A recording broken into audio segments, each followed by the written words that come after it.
Hello everyone, welcome to Examology. इससे पहले हम यूकेपीएससी के द्वारा एंशियंट इंडियन हिस्ट्री और मिडावल इंडियन हिस्ट्री से जो भी क्वेश्चंस पूछे गए हैं उन्हें कवर कर चुके हैं। मॉडर्न इंडियन हिस्ट्री से अगर हम सेक्शन वाइज देखें तो सबसे ज्यादा क्वेश्चंस पूछे गए हैं, इसीलिए इसको दो पार्ट में कवर किया गया है। पहला पार्ट हम ऑलरेडी कल कवर कर चुके हैं। सेकंड पार्ट में अब हम मॉडर्न बचे हुए जो मॉडर्न इंडियन हिस्ट्री के क्वेश्चंस हैं उनको रिवाइज करेंगे। तो स्टार्ट करते हैं। पहला क्वेश्चन है, what was the main objective of Wahhabi movement? Wahhabi movement का मेन ऑब्जेक्टिव क्या था? तो इसका सही आंसर है प्योरिफिकेशन ऑफ इस्लाम। मेनली जो मोहम्मद पैगंबर के टाइम पे जो इस्लाम की स्थिति थी, जो इस्लामिक सोसाइटी थी, उसकी तरफ वापस लौटना, उसी प्योर फॉर्म में इस्लाम को लाना वहाबी मूवमेंट का मेन ऑब्जेक्टिव था। कई बार क्वेश्चंस में क्या हो सकता है कि एक नया ऑप्शन हो सकता है जो एनसीईआरटी में भी मेंशन है। एनसीईआरटी की बुक में अगर आप देखें main objective of Wahhabi movement, तो उसमें जो ऑप्शन मेंशन है, उसमें जो मेन ऑब्जेक्टिव मेंशन है वो है to overthrow the Sikhs in the Punjab and the British in the Bengal and to restore Muslim power in India. मतलब कि पंजाब से सिख लोगों को ओवरथ्रो करना, बंगाल से ब्रिटिशर्स को ओवरथ्रो करना और इंडिया में मुस्लिम पावर रिस्टोर करना, ये भी वहाबी मूवमेंट का मेन ऑब्जेक्टिव है। और इस ऑप्शन के साथ भी कई बार क्वेश्चन पूछे गए हैं। तो अगर ये ऑप्शन है तो आप इस ऑप्शन को राइट करेंगे, अगर वो ऑप्शन है तो उस ऑप्शन को राइट करेंगे। दोनों एक साथ नहीं आएंगे। ये भी उसका एक ऑब्जेक्टिव था, वो to overthrow the Britishers and the Sikhs and restore Muslim power in India भी उसका ऑब्जेक्टिव था, क्योंकि उनका मानना यह था कि क्योंकि ब्रिटिशर्स से पहले मुगल सत्ता यहाँ पर थी, तो ब्रिटिशर्स वापस पावर मुस्लिमों को ही दे, तो इसीलिए उन्होंने कहा to restore the Muslim power in India. वो भी इसका एक मेन ऑब्जेक्टिव था। Now, who among the following had propounded the theory of drain of wealth? धन निकासी का सिद्धांत निम्न में से किसने प्रतिपादित किया? इसका सही आंसर है ऑप्शन डी, दादा भाई नौरोजी। दादा भाई नौरोजी की एक बुक है, 1867 में इनकी एक बुक पब्लिश हुई थी, उसका नाम है poverty and un British rule in India. Un British rule in India, poverty and un British rule in India नाम से एक दादा भाई नौरोजी की बुक है। कई बार ऑथर पूछ लेता है इस बुक के। इसी में उन्होंने ड्रेन ऑफ वेल्थ का थ्योरी दिया था। ड्रेन ऑफ वेल्थ आप खुद ही समझ सकते हैं, नाम से धन की निकासी। ये निकासी कहाँ से हो रही है? ये भारत से हो रही है। और ये धन कहाँ जा रहा है? ये विदेश, मेनली इंग्लैंड जा रहा है। यहाँ से अलग अलग वेज में जो भी ब्रिटिश गवर्नमेंट की जो भी पॉलिसीज हैं, उस पॉलिसीज के थ्रू हमारा पैसा इंग्लैंड की तरफ को जा रहा है। तो यही दादा भाई नौरोजी की ड्रेन ऑफ वेल्थ की थ्योरी थी। नाउ अगला क्वेश्चन है कि eight which place Muslim league was formed in 1906? किस जगह पर मुस्लिम लीग का गठन हुआ था? तो क्वेश्चन अगर आगे कि मुस्लिम लीग का गठन कब हुआ था, तो 1906 में हुआ था। किस प्लेस पर हुआ था? तो ढाका में हुआ था। Now, who was the viceroy of India at the time of foundation of Indian national Congress? तो भारतीय राष्ट्रीय कांग्रेस की स्थापना के समय भारत का वायसरॉय कौन था इनमें से? इसका सही आंसर है Lord Dufferin, option C. Lord Dufferin का जो टाइम पीरियड है वो है 1884 से 1888। और इंडियन नेशनल कांग्रेस कब बनी? 1885 में। तो इन्हीं के टाइम पीरियड पे वो हो गया। मेनली इंडियन नेशनल कांग्रेस का ऑब्जेक्टिव था कि जो इंडियन जनता है, इंडियन पीपुल है, और जो गवर्नमेंट है जो कि उस टाइम पे ब्रिटिशर्स के हाथ में थी, इन दोनों के बीच में एक प्लेटफॉर्म तैयार करना जो कि इंडियन पीपल की बातों को, उनकी मांगों को ब्रिटिश गवर्नमेंट तक पहुंचाए। नेक्स्ट क्वेश्चन है कि in which year Ghadar party was form? Ghadar party का गठन किस वर्ष हुआ था? इसका सही आंसर है 1913। 1913 15 जुलाई को ये फॉर्म हुई थी। और इसके फाउंडर कौन थे? Lala Hardayal Singh. In which year vernacular press act was passed? Vernacular press act को किस वर्ष पारित किया गया? इसका सही आंसर है ऑप्शन ए, 1878। कई बार पूछता है कि इसे किसने पारित किया, तो लॉर्ड लिटन इसका सही आंसर होगा। ऑप्शन में अगर आपको तीन चार नाम दे दो, आप पूछे कि वर्नाकुलर प्रेस एक्ट किसके टाइम पे, किसके शासनकाल में या किसके द्वारा पारित किया गया, तो लॉर्ड लिटन के द्वारा पारित किया गया। मेनली ये एक्ट था क्या कि गवर्नमेंट को जो भी गवर्नमेंट जो ब्रिटिश गवर्नमेंट की जो पॉलिसीज हैं उसके खिलाफ कोई भी न्यूज़पेपर्स में, मैगजीन्स में, या कोई भी पैम्पलेट्स या किसी भी तरह से कोई उसके क्रिटिसाइज करता है, तो उस पर रेस्ट्रिक्शंस लगाना ही इस वर्नाकुलर प्रेस एक्ट का मेन ऑब्जेक्टिव था। Now, Gandhi Irwin pact was signed in the year? Gandhi Irwin समझौता कब हुआ था? 1931। 5 मार्च 1931 को ये समझौता हुआ था गांधी इरविन के बीच में। इससे पहले 1930 में फर्स्ट राउंड टेबल कॉन्फ्रेंस हुई थी। देन 1931 में सेकंड राउंड टेबल कॉन्फ्रेंस थी। एंड देन 1932 में थर्ड राउंड टेबल कॉन्फ्रेंस हुई थी। तो फर्स्ट में इंडियन कांग्रेस ने पार्टिसिपेट नहीं किया, तो इसी के बाद पे कुछ समझौते हुए तो गांधी इरविन के बीच में पैक्ट हुआ, जिसमें ये मंजूरी, इसमें ये सहमति जताई गई कि सेकंड कॉन्फ्रेंस में इंडियन नेशनल कांग्रेस पार्टिसिपेट करेगी और गांधी जी कांग्रेस का रिप्रेजेंट करेंगे। तो इसमें कांग्रेस ने पार्टिसिपेट किया।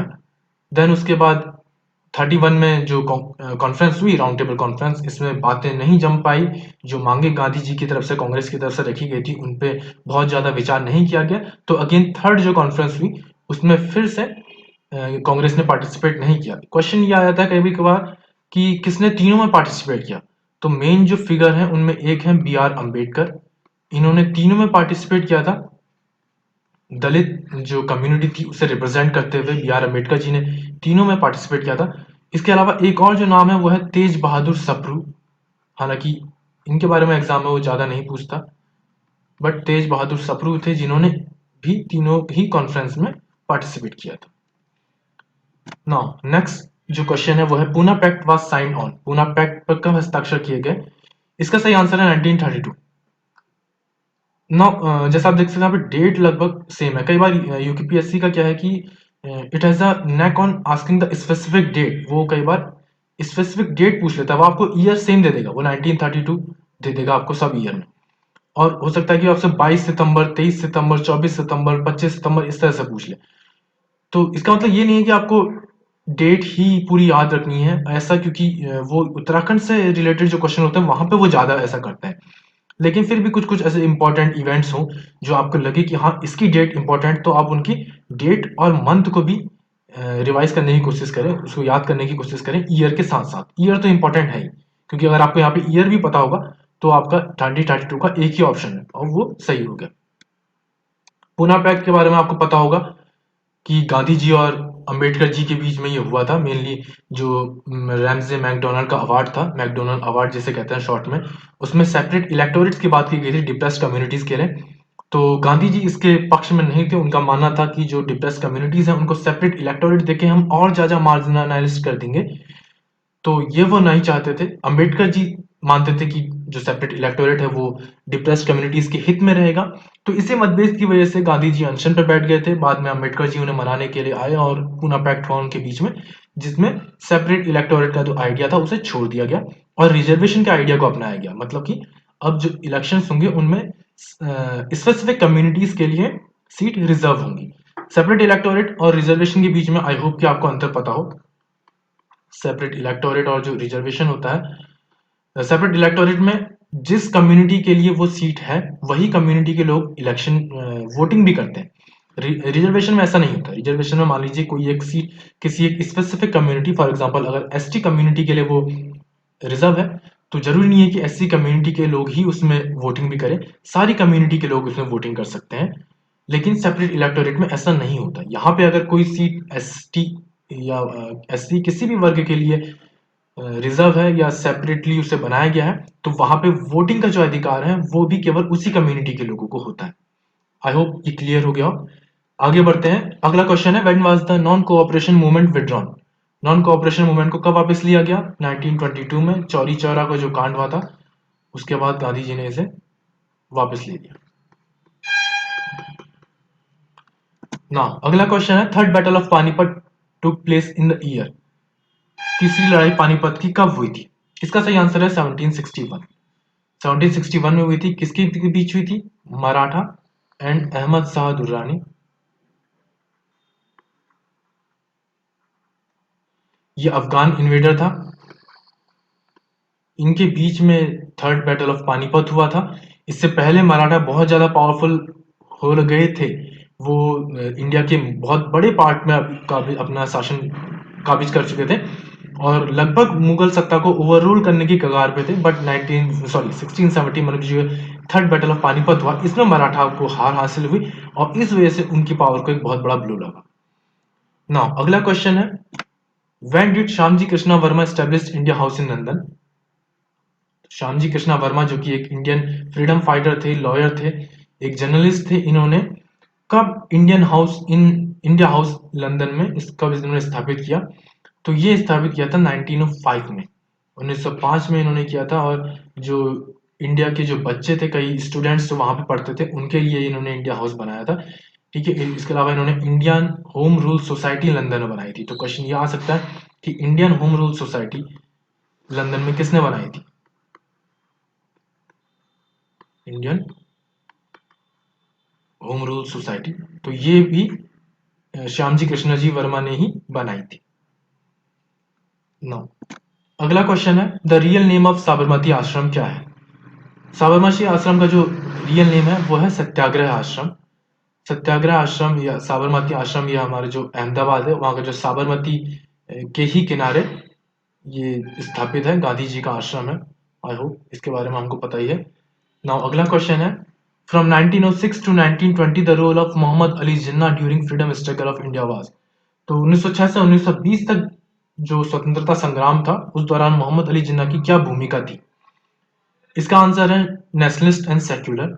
नेशनलिस्ट थे, इंडियन इस स्वतंत्रता आंदोलन को सपोर्ट करते थे, एंड सेक्युलर रोल में वो उसे सपोर्ट करते थे। बट अगेन ये जो क्वेश्चन है ये स्पेसिफिकली 1906 से 1920 पूछ रहा है। इसका मतलब ये है कि 1920 के बाद जो उनकी भूमिका है वो थोड़ी सी चेंज हो गई, क्योंकि 1920 के बाद वो एक तरह से सेपरेटिस्ट की भूमिका में आ जाते हैं। अब वो पाकिस्तान के लिए अलग मांग करने लगते हैं, वो डिवाइडेड इंडिया की बात करते हैं।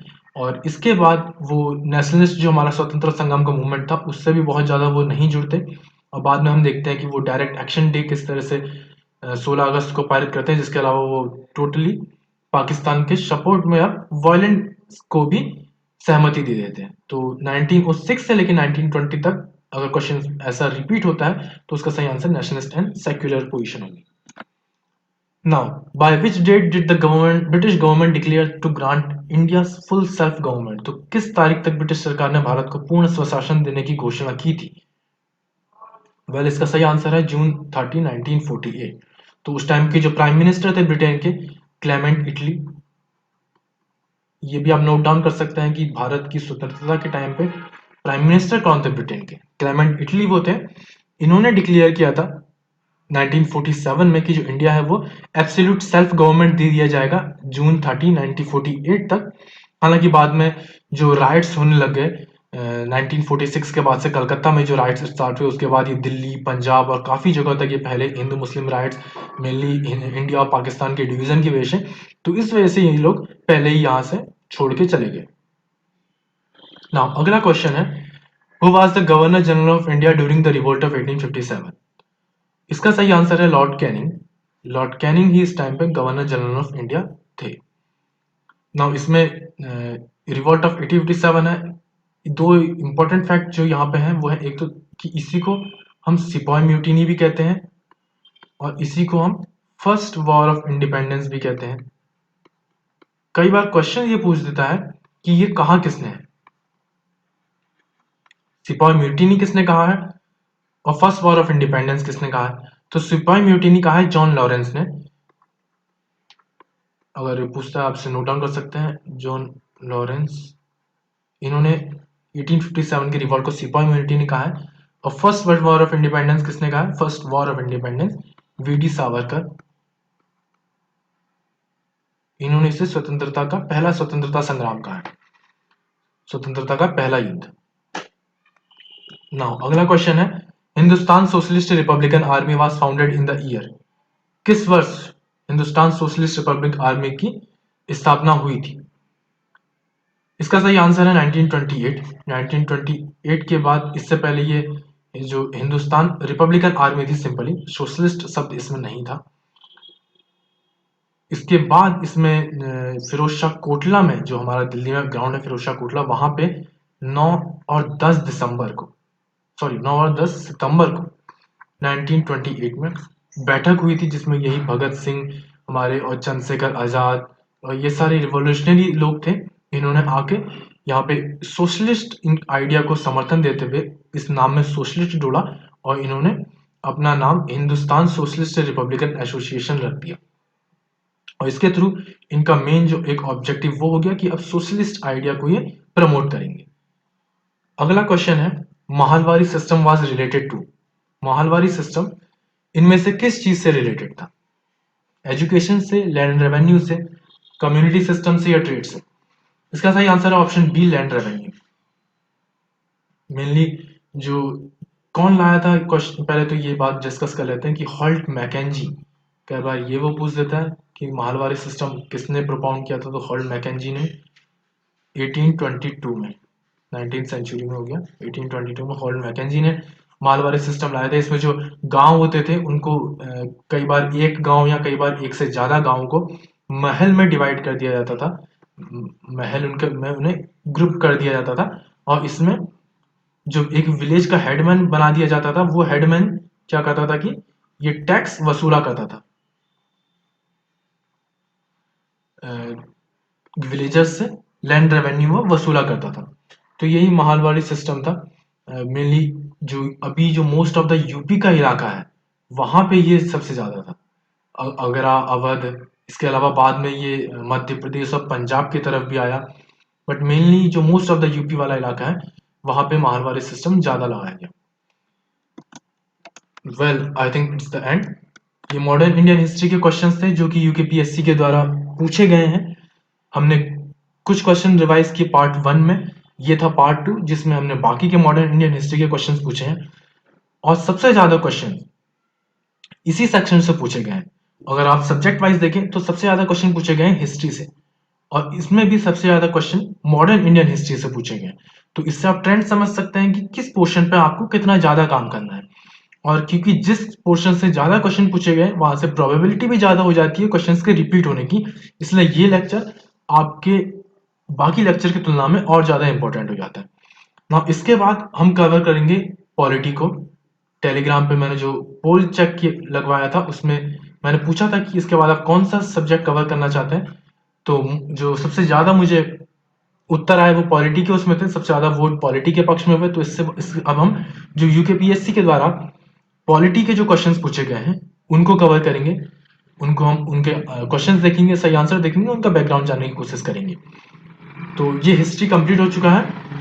अगर आपको ये जो भी हिस्ट्री से रिलेटेड सीरीज थी वो आपको अगर पसंद आई हो, अगर थोड़ी भी मदद आपको इससे हुई, तो आप ये वीडियो लाइक कर सकते हैं। इस चैनल को आगे आने वाली इसी तरह की इंफॉर्मेटिव वीडियोस के लिए आप सब्सक्राइब कर सकते हैं।